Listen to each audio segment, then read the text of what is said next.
চলে এসেছি আমার ছোট খালামণির ছেলের হলুদ সন্ধ্যায়। আমার আজকের ব্লগটা আমি এখান থেকে শুরু করছি।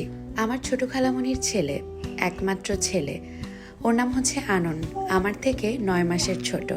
তবুও আমি ওকে ভাইয়া বলেই ডাকি। ছোটবেলা থেকে শিখেছি ভাই বোনেরা ছোট হোক কিংবা বড় হোক, তাদেরকে সম্বোধন করার সময় নামের পরিবর্তে ভাইয়া অথবা আপু বলাটাই বেশি ভালো। তো আমরা সেটাই করি, আমরা সাধারণত নাম ধরে ডাকি না। মামার হলুদ সন্ধ্যা বলে কথা, তাই আমার ছোট্ট রিতাও শাড়ি পরেছে, লাল রঙের শাড়ি এবং ফুলের গয়না। মাশাআল্লাহ, কেউ মাশাআল্লাহ বলতে ভুলে যাবেন না যেন। এই যে আমার কাজিনরা, এখানে অনেকেই আছে আর বাহিরেরও অনেকে আছে। আর এখানে আমরা ভাই বোনেরা মিলে আনন্দ ভাইয়াকে নিয়ে যাচ্ছি। তো এভাবেই নিয়ে যেতে হয়, এটা তো একটা নিয়ম। তো আমার হলুদেও এভাবেই সবাই আমাকে নিয়ে গিয়েছিল। আর ওকে আমরা এভাবে নিয়ে যাচ্ছি স্টেজের দিকে, যেখানে ও বসবে আর সবাই ওকে হলুদ ছোঁয়াবে, মিষ্টি খাওয়াবে এবং আরও যা কিছু রিচুয়াল আছে সেগুলো ফলো করবে। যাই হোক, আমরা সেদিকেই যাচ্ছি। আর ও এখন স্টেজে উঠবে, ওকে বসানো হবে। আর ওর সামনে বিভিন্ন রকমের খাবার সুন্দর করে ডেকোরেট করা হয়েছে, সাথে হলুদ এবং চন্দনও আছে। আর এই তো আমি। দিনটা ছিল জানুয়ারি মাসের 2 তারিখ 2025। সেই সময়টাতে যে ভীষণ ঠান্ডা থাকে, বিশেষ করে গ্রামে, সেরকমই ছিল। আর এই সময়টায় রিদাও ছিল।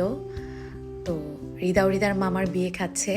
ওকে যে লাল শাড়িটায় আপনারা দেখলেন, রিদাকে, আমার মেয়েকে, এই শাড়িটা হচ্ছে ওর প্রতিভা মিম্মি দিয়েছে, আমার বড় মামার মেয়ে। এবং হলুদ উপলক্ষেও সবার যেহেতু শাড়ি কেনা হয়েছে, আমার রিদার জন্য শাড়ি পাঠানো হয়েছে, হলুদ রঙের শাড়ি। তো হলুদ রঙের শাড়িটা একটু বড় ছিল, যে কারণে ওর মিম্মির দেওয়া লাল শাড়িটাই পরেছে। এই তো আমার মেয়ে, মাশাআল্লাহ। কেউ মাশাআল্লাহ বলতে ভুলে যাবেন না যেন। বাংলাদেশে আসার পর প্রত্যেকটা মুহূর্ত এমন করে এনজয় করেছি যে আমি আসলে গুছিয়ে কোনো ভিডিও করিনি, যে কারণে আমার ভ্লগগুলিও একটু এলোমেলো। যখন যেভাবে যতটুকু পেরেছি আমি রেকর্ড করেছি। এই হচ্ছে আমার ভাই, একমাত্র ভাই। আচ্ছা, যেটা নিয়ে বলছিলাম সেটা হচ্ছে যখন যেভাবে পেরেছি জাস্ট একটু করে রেকর্ড করেছি। আর সেই এলোমেলো করে করা রেকর্ডিংগুলোই আমি আসলে একসাথে করে ভ্লগ করে শেয়ার করছি, যে কারণে আসলে কি বলবো, গোছানো ব্যাপারটা নেই, সেই গোছানো যে সৌন্দর্যটা সেটা নেই এই ভিডিওগুলোর মধ্যে। তবে টুকরো টুকরো মেমোরি আছে, যেগুলো আমি আসলে ভিডিও করে আজীবনের জন্য রেখে দিতে চেয়েছি, যে পরবর্তীতে আমি দেখতে পারবো আর ফিল করতে পারবো সেই সময়টাকে, কিছুটা হলেও ভার্চুয়ালি। তো যে কারণে আসলে রেকর্ড করা, আর ভাবলাম যে শেয়ারও করি, যেহেতু আমি রেকর্ড করা আছে তো সেগুলো আমি শেয়ার করি, তাহলে আমার ইউটিউব চ্যানেল এবং আমার ফেসবুক পেজেও এই মেমোরিগুলো থেকে যাবে। আর এখানে আমার নানু আনন্দ ভাইয়াকে হলুদ ছুঁয়ে দিচ্ছে এবং দোয়া করে দিচ্ছে। এটা সত্যি বিশেষ একটা মুহূর্ত। এখানে আসলে প্রত্যেকটা মুহূর্তই বিশেষ, তবে থাকে না কিছু কিছু মুহূর্ত, যে মুহূর্তগুলো বিশেষ মুহূর্তগুলোর মধ্যেই বিশেষ হয়ে রয়ে যায়। সেরকম একটা মুহূর্ত হচ্ছে এই মুহূর্তটা। আনন্দ ভাইয়াকে ঘিরে সব ছোট বড় কাজিনরা বসে আছে, মজা করছে, দুষ্টুমি করছে। এবং এখন আনন্দ ভাইয়াকে হলুদ ছুঁয়ে দিচ্ছে আমার মেঝো মামার পর হলুদ ছুঁয়ে দিচ্ছে আমার বড় খালু। অনেকেই হলুদ ছুঁয়েছে সেই সন্ধ্যা থেকে শুরু হয়ে রাত 10:30 থেকে 11:45 মতো এই হলুদ ছোঁয়ানোই হয়েছে। শুধু হলুদ ছোঁয়ানো, বিভিন্ন রকমের মিষ্টি খাবার খাওয়ানো আর বিভিন্ন রিচুয়াল যেসব ছিল সেসব হয়েছে। তো সবারটা তো রেকর্ড করতে পারিনি, কিছু কিছু আমি রেকর্ড করেছি। আর এটা হচ্ছে আমাদের অম্লান ভাইয়া, আমার বড় খালামণির ছেলে। আমাদের সম্পর্কগুলো না ভীষণ মধুর, ভীষণ দুষ্টুমির আর ভীষণ ভীষণ আদরের। পুডিংটা নিয়ে আনন্দ ভাইয়াকে না দিয়ে সে নিজেই খেয়ে ফেললো। ও সবসময় এরকম করে, ও একটু দুষ্টু আর অনেক ভালো মনের। এই হচ্ছে আমার আব্বু হলুদ ছুঁয়ে দিচ্ছে, পাশে আমার আম্মু দাঁড়িয়ে আছে। আর এই ফ্রেমটাতে আছে আনন্দ ভাইয়ার আব্বু, আম্মু, ফুপি এবং চাচু। হ্যাঁ, আর এই তো এবার আমার পালা, আমি চলে আসলাম। হলুদ ছুঁয়ে দিব, কোনটা দিব বুঝতে পারছি না, কারণ হলুদ এবং চন্দন পাশাপাশি রাখা ছিল, যে কারণে আমি একটু কনফিউজড হয়ে গিয়েছিলাম।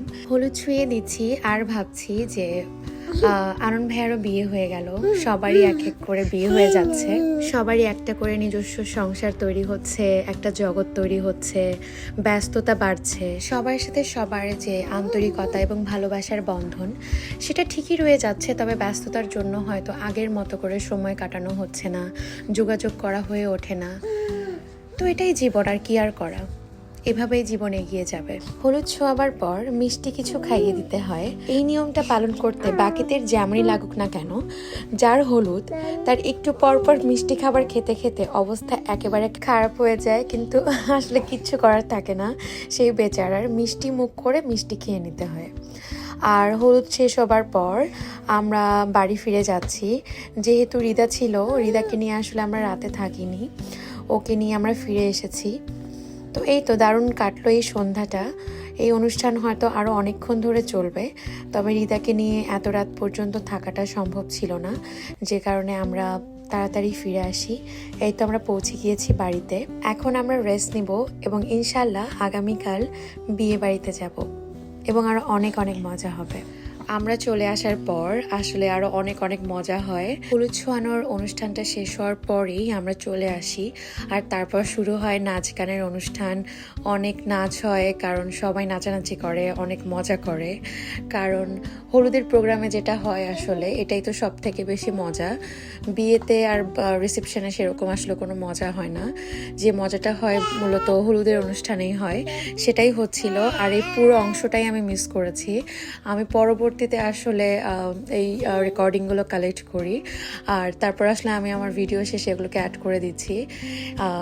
এই সময়টাতে আমরা ছিলাম না হলুদের অনুষ্ঠানে। আসলে বিশেষ করে গ্রামে, এখন শহরেও আমি বলবো সব জায়গাতেই হলুদের অনুষ্ঠানটা খুব মজা করে করা হয়।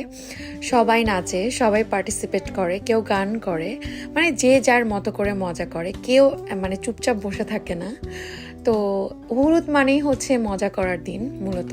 হলুদের দিনে হলুদ রঙের শাড়ি পরা, হলুদের গয়না পরা একটা কালারফুল একটা ব্যাপার, যে ব্যাপারটা আসলে অন্য দিনগুলোতে সেভাবে লক্ষ্য করা যায় না।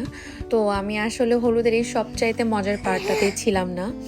কি আর করা, আমার মেয়ে হচ্ছে আমার কাছে প্রায়োরিটি, সো ওর দিকটাই আমাকে দেখতে হয়েছে। যেহেতু অনেক ঠান্ডা ছিল, আর অনুষ্ঠানটা যেখানে করা হয়েছে সেখানে অনেক ঠান্ডা, চারপাশটা খোলা ছিল, যে কারণে অনেক বাতাস ছিল, ঠান্ডা বাতাস। এই অবস্থায় আসলে রিদাকে নিয়ে আমার ওখানে থাকার কোনো উপায় ছিল না, যে কারণে আমাকে ফিরে আসতে হয়েছে।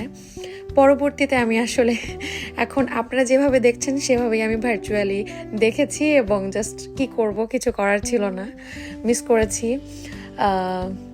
তবে ঠিক আছে, ইনশাল্লাহ রিদা যখন বড় হবে, তারপরে যখন এরকম কোনো ওয়েডিং প্রোগ্রামে আমরা অ্যাটেন্ড করব, তখন আশা করি যে এই অংশটা আর মিস করব না। এখানে আমার কাজিনরা ডান্স করছিল, অনেক অনেক ফান হয়েছে আসলে। অনেক বেশি প্র্যাকটিস তারা করেনি, যতটুকু প্র্যাকটিস করেছে তার মধ্যে করেছে। এটা আসলে ফান, এটা এরকম কোনো বিষয় না যে সবাইকে পারফেক্ট হতে হবে, জাস্ট মজা করে করা। এই তো এই ভিডিওগুলো দেখার সময় আমি ভীষণ নস্টালজিক হয়ে যাচ্ছিলাম। আমার হলুদের প্রোগ্রামের কথা মনে পড়ে যাচ্ছিল। আমার এবং আমার হাজব্যান্ডের হলুদ, আমাদের বিয়ে এবং আমাদের রিসেপশন ঢাকাতে হয়েছে। যদিও পরবর্তীতে গ্রামে আবারও অনুষ্ঠান করা হয়েছে, ইন টোটাল অনেকগুলো অনুষ্ঠান হয়েছে আমার বিয়েতে।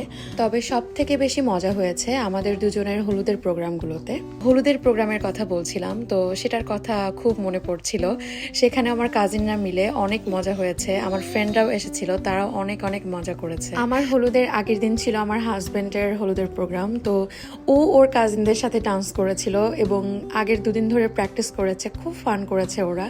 এবং পরদিন আমার হলুদের অনুষ্ঠানে যখন আমার হাজবেন্ডের কাজিনরা আসে, তখন ওদের সাথে আমাকেও ডান্স করতে হয়েছে, যদিও আমার কোনো প্রিপারেশন ছিল না।